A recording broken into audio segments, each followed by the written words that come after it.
नमस्कार दोस्तों, आज की साखी है कि अगर कोई यह कहे कि उसके पास सभी वस्तुएं मौजूद हैं और वह इस संसार का परम सुख भोग रहा है, उसके पास उसका राजपाट है और स्त्रियों का सुख भी वह भोग रहा है, और वह कहे कि वह पूरी तरह से तृप्त है, संतुष्ट है, तो ऐसा नहीं हो सकता। साध संगत जी, आज की साखी इसी विषय पर आधारित है। आइए बड़े ही प्रेम और प्यार से आज का यह साखी शुरू करते हैं। साध संगत जी, एक बार गुरु नानक सच्चे पातशाह भाई मर्दाना जी के साथ नदी के किनारे किनारे जा रहे थे और बहुत संगत सतगुरु के दर्शन करने आई हुई थी। सतगुरु के दर्शन कर निहाल हो रही थी और उस नगर का राजा भी सतगुरु के दर्शन करने आया हुआ था। जब उस नगर का राजा सतगुरु के दर्शन करने आया तो उसने सतगुरु को देखा, सतगुरु के मुख पर उस रूहानी तेज को देखा और सतगुरु के चरणों पर प्रणाम कर बैठ गया। और उसने सतगुरु नानक से वचन किए कि हे गुरु जी, मेरे चित्त को शांति बख्शे, मैं इस नगर का राजा हूँ। तो सतगुरु ने वचन किए कि संगत की सेवा किया करें, उनकी सेवा करने से चित्त को अपने आप शांति प्राप्त हो जाएगी। तो सतगुरु का हुक्म पाकर वह साधु संतों की सेवा करने लगा। जब भी उसे मौका मिलता वह साधु संतों की सेवा किया करता, लेकिन अपने राजपाट में व्यस्त होने के कारण उसे शांति नहीं मिलती, वह बेचैन रहता। तो जब उसका अंतिम समय आया तो उसने हुक्म किया कि मेरी जितनी भी रानियां हैं और उनमें से जो 100 सुंदर रानियां हैं जिनको मैंने जीता है, वह सभी अच्छे अच्छे वस्त्र पहनकर मेरे पास आए और मैंने जितने भी युद्ध किए हैं और जितना भी माल धन मैंने इकट्ठा किया है, उन सब का लेखा जोखा किया जाए और मुझे बताया जाए कि मैंने कितना धन एकत्रित किया हुआ है। तो उसके राजपाठ में उसके जीते हुए धन का हिसाब किताब लगाया गया और यह बताया गया कि उसका धन 1 खरब और 10 अरब के करीब है और उसकी जीती हुई सभी वस्तुओं का विवरण उसे दिया गया। तो जब उसे सब मालूम हुआ तो उसने यह महसूस किया कि मैंने इतना कुछ इकट्ठा किया, इतनी रानियों को मैंने जीता, लेकिन अब मेरा अंतिम समय नजदीक है, अब सब छोड़ना पड़ेगा, कुछ भी मेरे साथ नहीं चलने वाला। तो जब उसके नौकर उसका एकत्रित किया हुआ धन, उसका जीता हुआ धन उसके पास लेकर आ रहे थे और जिस धन को उसने बहुत मार काट कर जीता हुआ था, जब उसके नौकर वह धन उसके सामने लेकर आ रहे थे तो उसकी आंखों में से आंसू निकल रहे थे कि मैंने कितने लोगों को मारकर इस धन को जीता है, लेकिन आज यही धन मेरे साथ नहीं जाने वाला और ना ही किसी प्रकार से यह मेरी सहायता कर सकता है। तो वह जोर जोर से रोने लग पड़ा। तो उस समय उसके अच्छे भाग थे कि वहां पर सतगुरु आए हुए थे और सतगुरु ने उसे दर्शन दिए और वचन किए कि हे राजन, यह जो भी तूने एकत्रित किया हुआ था इसमें से कुछ भी तेरा नहीं था, तुझसे पहले यह किसी और का था और फिर तेरा हुआ, क्योंकि तूने इसको जीतकर एकत्रित किया था। अब आगे यह किसी और के पास चला जाएगा। यह रानियां भी तेरी नहीं थी, ये तो तेरे पूर्व के संजोग थे कि इनका संबंध तेरे साथ जुड़ गया था, लेकिन अब वियोग के कारण अब तुझसे बिछड़ जाएंगी।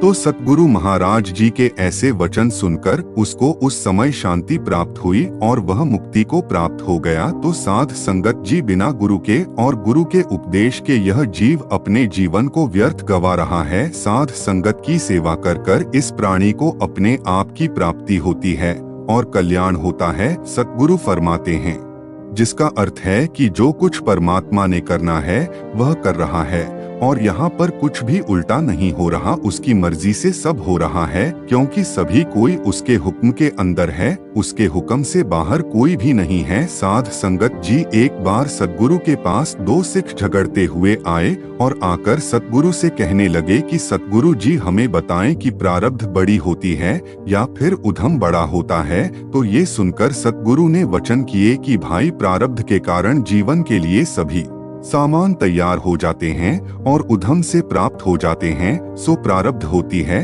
तो उधम भी आ जाता है, और जब प्रारब्ध नहीं होती तब उधम भी नहीं किया जाता। तो साध संगत जी, एक साखी इसी पर आधारित है कि एक राजा बहुत बड़ा करने वाला और उद्यमी था तो उसके घर एक कन्या का जन्म हुआ तो उसने उस समय पंडितों को अपने घर बुलाया, अपने महल में बुलाया और बुलाकर पूछा कि पंडित जी इस कन्या के भाग्य देखकर बताएं कि इसके भाग कैसे हैं। तो पंडितों ने देखकर बताया कि आपकी यह कन्या तो एक फंदक के घर रहेगी। तो ये सुनकर राजा ने विचार किया कि नहीं, ऐसा नहीं हो सकता, एक राजा की कन्या होकर यह ऐसे पुरुष से विवाह नहीं कर सकती। तो ऐसा विचार कर उसने दूसरे प्रदेश के राज्य के पुत्र के साथ अपनी कन्या का विवाह पहले ही बांध दिया। तो जब वह कन्या बड़ी हुई तो उसका समारोह राजा के महल में लगाया गया। तो जब दूसरे प्रदेश का राजा अपने पुत्र को लेकर उस राजा के पास आया तो उसने देखा कि राजा ने अपनी कन्या के लिए एक समारोह किया हुआ है,